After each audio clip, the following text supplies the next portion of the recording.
Hello friends, welcome back. आज मैं बात करूंगा टैक्सेशन लॉ अर्थात कराधान विधि पर। कराधान विधि पर डिस्कस करेंगे। कराधान विधि 1961 में पारित की गई थी, जिसको आयकर विधि या आयकर अधिनियम भी कहा जाता है। आयकर विधि जो है, इसमें हम सबसे पहले इसकी सिलेबस को समझेंगे। इसमें जैसे टैक्स जो है, कर का मीनिंग हो गया, उसके प्रकार हो गए, उसका उद्देश्य हो गया, और जो इनकम टैक्स है उसकी परिभाषा, गत वर्ष हो गया, आय का अर्थ क्या है, सकल कुल आय, उस कृषि आय, हेड्स ऑफ इनकम, इस तरह से इसके जो टॉपिक्स हैं सिलेबस के, ये आपके निम्नोत्तर हैं। अब हम आगे बात करेंगे कि जो आपका कर है, कर का अर्थ और उद्देश्य एवं प्रकार के बारे में बात करते हैं। तो सबसे पहले हम ये जानेंगे कि कर क्या है। कर जो है, यह एक प्रकार का अनिवार्य भुगतान है। अनिवार्य भुगतान अर्थात कि स्वैच्छिक भुगतान नहीं है, कोई भी व्यक्ति इसे स्वेच्छा से नहीं देता है। यह अनिवार्य है, कंपलसरी है, इसे देना ही होगा या देना ही पड़ेगा।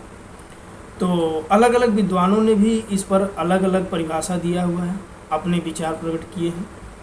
तो आइए हम बात करते हैं। सबसे पहले कर का अर्थ एवं परिभाषा डिस्कस करेंगे। तो साधारण शब्दों में तो यह लोगों द्वारा किया जाने वाला अनिवार्य भुगतान है। यदि कोई व्यक्ति कर का भुगतान नहीं करता है तो उसे कानून द्वारा दंडित भी किया जाएगा या किया जा सकता है। विभिन्न अर्थशास्त्रियों ने कर की विभिन्न परिभाषाएं दी हैं। जैसे आपके एडम हैं, एडम के अनुसार एडम ने कहा कि कर नागरिक द्वारा राज्य की सहायता के लिए दिया जाने वाला अनिवार्य भुगतान है या दिया जाने वाला अंशदान है।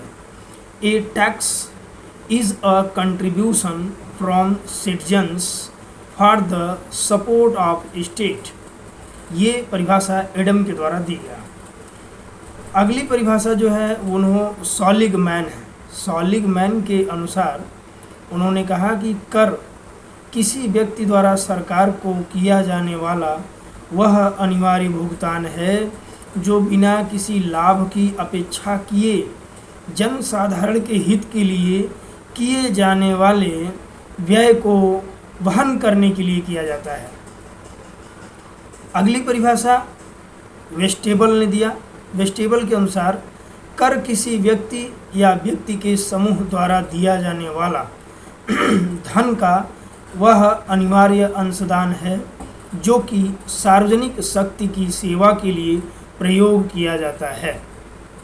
इंग्लिश में इन्होंने कहा कि tax is a compulsory contribution of wealth of person और body of person for the service of the public powers, अर्थात सार्वजनिक शक्ति की सेवा के लिए प्रयोग किया जाता है।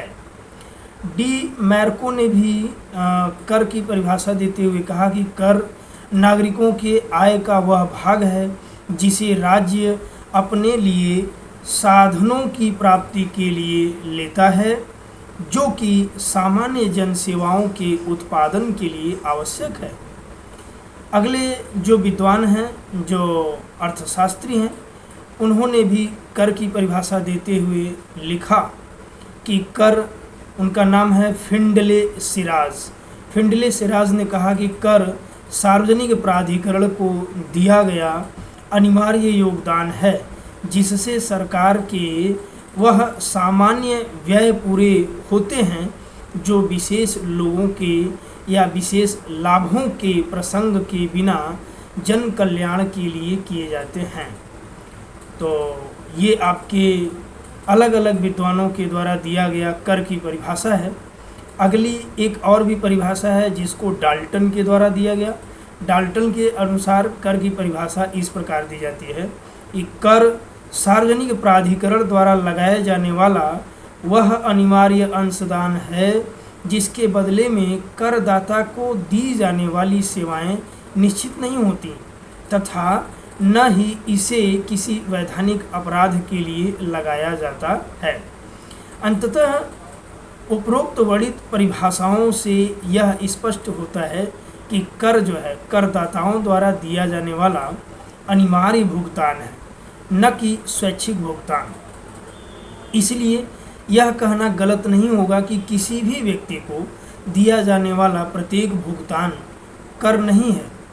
यह तो लोगों की आय में से निकासी है या उनके आय में से एक अंशदान लिया जाता है, जिसे कर कहते हैं, जिससे उनकी क्रय शक्ति कम हो जाती है।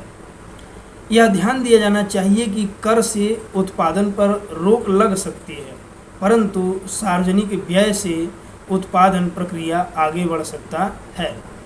तो ये कर की परिभाषाएं रहें। अब आगे हम बात करेंगे कर प्रणाली के तत्व या लक्षण। कर प्रणाली के तत्व या लक्षण के बारे में हम बात करते हैं। तो यहाँ हम देखेंगे कि कर जो है लगाना या कर को कलेक्ट करना या कर का कह सकते हैं उगाही करना, ये उतना ही कठिन है जितना कि प्यार करना या बुद्धिमान बनना। विद्वानों ने कहा है कि किसी व्यक्ति से लगाव या प्यार करना, प्रेम करना या बुद्धिमान बनना, ये उतना ही कठिन है जितना कि कर लगाना या खस करना। अर्थात कर लगाना और बुद्धिमान बनना, ये दोनों एक समान कहे जा सकते हैं। तो आइए हम बात करते हैं कि एक सर्वोत्तम कर प्रणाली के लक्षण क्या हैं। कुछ मुख्य लक्षण हम बताते हैं। जैसे पहला एक लक्षण है कि कर एक अनिवार्य भुगतान है। Tax is a compulsory payment. यदि करदाताओं ने कर लगाने योग्य पर्याप्त स्थितियों को प्राप्त कर लिया है तो कर भुगतान अनिवार्य है। अतः कुछ परिस्थितियों के अधीन ही कर देना अनिवार्य है। उदाहरण के रूप में यदि एक व्यक्ति सिगरेट नहीं पीता तो वह तंबाकू पर बिक्री कर देने से इनकार कर सकता है। इस प्रकार यदि वह कोई जुर्म नहीं करता तो वह जुर्माना देने से इनकार कर सकता है।